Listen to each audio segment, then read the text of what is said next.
IAS का सवाल है और अब ये कह रहा है कि इसने कुछ एडजस्टमेंट्स की हैं और इसका वो कह रहा है कि प्रॉफिट पे क्या इफेक्ट होगा आपको वो बताना है। ठीक है, प्रॉफिट पे क्या इफेक्ट होगा, तो बारी बारी पढ़ते हैं और देखते हैं। भाई सबसे पहले कह रहा है स्टाफ ट्रेनिंग हेड कॉस्ट 5000 और employees of the company usually stay with the company for 10 years.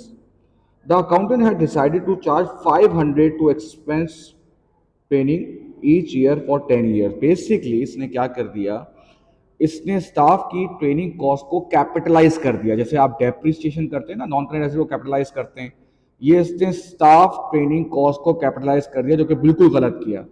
देखो भाई, इसको रिकॉर्ड कितना करना चाहिए था सर, इसको रिकॉर्ड करना चाहिए था पूरा का पूरा 5000 एक्सपेंस करना चाहिए था। इसने क्या किया है, इसने 500 एक्सपेंस रिकॉर्ड किया है। इसका मतलब है 4500 से आपका एक्सपेंस क्या हो रहा होगा, कम हो रहा होगा। तो आप क्या करेंगे, इसने सवाल में बोला है कि आपको ये बताना है कि इसको इससे प्रॉफिट पे क्या इफेक्ट आएगा जब आप इसको सही करोगे, सही रिकॉर्ड करोगे। तो आपने 4500 से एक्सपेंस को कम कर दिया, तो आप सही कैसे करोगे, एक्सपेंस को 4500 से ज्यादा करोगे। जब एक्सपेंस बढ़ेगा तो प्रॉफिट क्या हो जाएगा, कम हो जाएगा। ठीक है, पहला तो ये हो गया। दूसरा देखते हैं भाई, कह रहा है इंपेयरमेंट रिव्यू। ठीक है, कैरिंग अमाउंट कितनी है सर, कैरिंग अमाउंट है 72,000। It found out the fair value कितनी है 67 और वैल्यू इन यूज कितनी है 65। दोनों में से जो हायर होता है वो रिकवरेबल अमाउंट बनती है 67। इसका मतलब है ये 5000 से इंपेयर होना चाहिए और the accountant had included an impairment loss of 7000। इसका मतलब क्या है, हमें रिकॉर्ड बेटा कितना करना चाहिए था 5000 और हमने रिकॉर्ड कितना कर दिया 7000। इसका मतलब है हमने एक्सपेंस को ज्यादा कर दिया। इसका मतलब है हमने एक्सपेंस को ज्यादा कर दिया, तो आप क्या करेंगे भाई, आप एक्सपेंस को कम करेंगे तो प्रॉफिट 2000 से आपका बढ़ जाएगा। ठीक है भाई, अब हम थर्ड देखते हैं। फिर इंपेयरमेंट की बात कर रहा है, कैरिंग अमाउंट कितनी है भाई, कैरिंग अमाउंट है 98,000।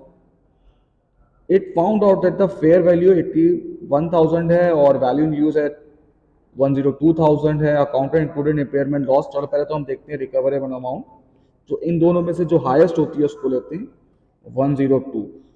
भाई इसके लिहाज से तो ये इंपेयर हो ही नहीं रहा, तो इन्होंने गलती से क्या किया, इन्होंने 7000 इसको इंपेयरमेंट में डाल दिया। जबकि आप ये देखो ना बेटा, ये तो ऑलरेडी लोअर पे रिकॉर्ड है, ये तो इंपेयर हो ही नहीं रहा, इसकी तो वैल्यू कम करने की आपको जरूरत ही नहीं है। तो आपने ज्यादा जो है एक्सपेंस को चार्ज कर दिया, तो अब आप क्या करेंगे, एक्सपेंस को कम करेंगे तो आपका प्रॉफिट क्या हो जाएगा, बढ़ जाएगा। ठीक है भाई, अब नंबर 4 देखते हैं, water damage at destroyed inventory. अच्छा ये कब हुआ है, 5 2021 को हुआ है और हमें उसने बोला था 2020 दिसंबर तक की बात करनी है। अब IAS 10 है, events after balance sheet date. ये जो नुकसान हुआ है, क्या इसकी कंडीशन, इसके बारे में कोई एविडेंस, कोई कंडीशन, कोई सिचुएशन बैलेंस शीट डेट से पहले एग्जिस्ट करती थी, नहीं। तो इसका मतलब है ये नॉन एडजस्टिंग इवेंट बन गया और ये कहाँ जाएगा बेटा, ये जाएगा नंबर 4 जो है, ये नॉन एडजस्टिंग इवेंट है, ये जाएगा नोट्स टू दी अकाउंट में। अब वो क्या कह रहा है, ये करना चाहिए था, अब वो कह रहा है अकाउंटेंट टुक द लॉस, मतलब इन्होंने इनकम स्टेटमेंट में लॉस रिकॉर्ड कर दिया, यानी कि आपने नॉन एडजस्टिंग को एडजस्टिंग इवेंट बना दिया। तो भाई आपने लॉस रिकॉर्ड कर दिया, आपने एक्सपेंस को बढ़ा दिया, तो अब आपको क्या करना पड़ेगा, रिवर्स करना पड़ेगा। ठीक है ना, लॉस को यानी कि एक्सपेंस को कम करना पड़ेगा, जिसकी वजह से आपका प्रॉफिट क्या हो जाएगा, बढ़ जाएगा 8000 से। अब आप देखें बेटा, अब आप लास्ट देखें 5 premises had been revalued upwards. अच्छी बात है भाई, रिवैल्यूएशन हुई है। The accountant omit the record. ठीक है, गलती तो हुई है, लेकिन उसने ये सवाल पूछा है कि प्रॉफिट के लिहाज से आपको बताना है, तो रिवैल्यूएशन का कोई फर्क आपके इनकम स्टेटमेंट में नहीं आएगा, तो इसको आप रिकॉर्ड नहीं करोगे। ठीक है ना, 5th वाले को आप रिकॉर्ड नहीं करोगे। ठीक है।